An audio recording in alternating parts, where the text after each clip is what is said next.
let's talk about these fight organizations. Some are putting on events, some aren't. We were just talking about Muay Thai, one of the Yeah, most pervasive stand-up sports in the world, because for one, it's the national sport of Thailand, but they're not even putting on fights. yeah.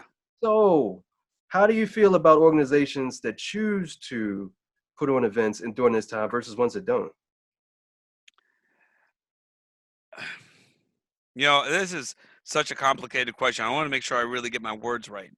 Well, let me help you out with Yeah, a few people putting on events. Of course, I think WWE was actually the first. yeah. WWE they had events without audiences. The UFC, of course, they started back up. They were down to the wire. They had to get shut down, and when they got back up, they were full of force. They're opening up the Apex Center, which brings up a whole bunch of other options, and Fight Island, all that stuff. But boxing, no. Yep, Boxing, USA there are Boxing shut permissions. all that down. Shut all that down. Muay Thai, like we said, in Thailand, and and Hmm. that's their national sport. That's their baseball. Shut it Yeah, down, all that stuff. And Jiu-Jitsu is sort of a mixed bag. IBJJF, the big organization, the yeah. umbrella, is saying no, we're going to push it back. While the smaller, like Fight to Win, is a perfect example. That's a pro event. They, Hmm. they they do things through Flow It's a big Grappling, event. and it's an Yes. awesome event. And I think they put on what, two or three already. Yeah, they had two with a third going on this last weekend they had Edwin Najimy fought Ben Henderson for the title of whatever, I mean, I forgot what weight they're fighting competing at. Of course, Edwin Najimy flying triangled Ben Henderson. I mean, Ben Henderson's amazing MMA grappler and he's a black belt, but Edwin Najimy's a competitive jiu-jitsu black belt. There's levels to this shit. So do Um do do you think these events should be going on or not? I the Fight to Win, I am a bit more comfortable with that. They don't quite. One is the staff requirement. It's not. So we're going to break this down. What's required to run these events? WWE and maybe more so because I don't know. Obviously, every single person that needs to be there to run a WWE or a UFC event, but I'm guessing it's a couple hundred people, and most of them can't be physically distanced.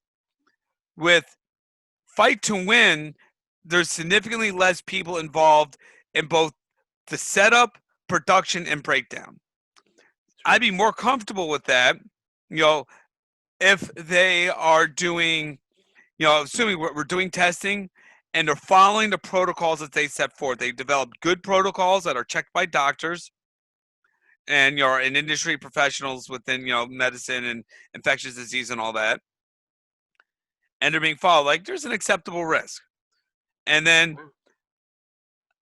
because Fight to Win is different than WWE and UFC, in which um, in both the WWE and the UFC, you're basically an independent contractor, but you're still kind of contracted to a certain number of fights each organization or time length, or however the contracts are done in WWE. I don't really know, but it's not like um, Fight to Win, where you can just tell Seth, and I'm sure you respect it. Listen, I'm just not comfortable competing right now. You're not going to get blackballed and get your career stonewalled.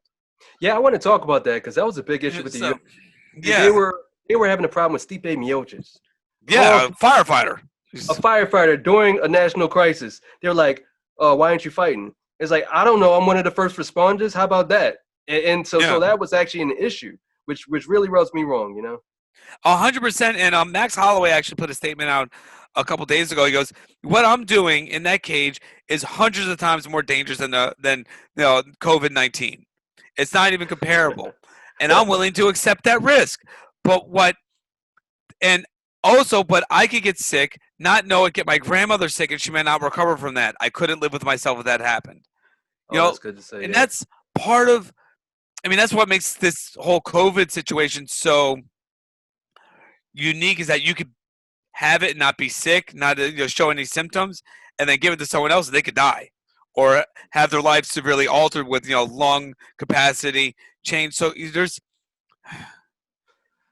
and, yeah, it's hard. It's Like, it's it's the risk worth it? I guess yeah, that's what I'm asking. exactly. And I guess my answer is going to show the problem with how America handled this as opposed to Japan.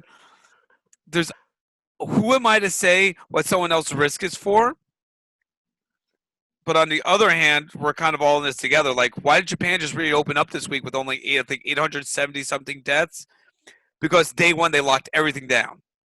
They shut everything down. Boom. They didn't have to do so. They just shut everything down. So they were able to get through and let the virus work its way out. They're not allowing anyone to travel into the country, right? Everything's locked out, but they're able to reopen. Well, that's because what you're talking about, cultural individualism. differences. Yeah, because individualism, same thing kind of in Thailand. They understand sort of the collective over the individual, where that is antithetical to America as a whole. I mean, Yeah, that's you true. see everything going on all over the place in the news and things not related to martial arts.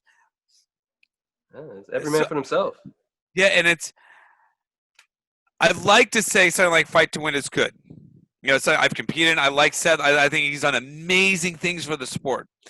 And from what I understand, he hasn't put any pressure on. And I don't know any fighter who said no. Any jiu-jitsu guy. So I think that allows it. I think it's the pressure that the UFC or the WWE could exert on their athletes and their or Oh, performers, whatever.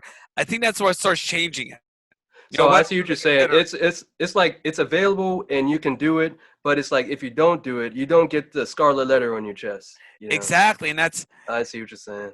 you know, and Yeah, that's what I makes it get you, a bro. yeah. So Well, that's the situation. It's not a cut and dry. It's not a yes or no answer. It's the situation that you're in. It's like if you yeah, have a choice, that's one thing. If you're like have half of a choice or a pressured choice, that's a different situation altogether. All absolutely. right. Like you're able to work from home, right? Just to explore this for a second. Yeah. You're able to work from home for your job. And it's Yeah. different if your job said, "Listen, if you want to, you can show up to come into the office and do stuff.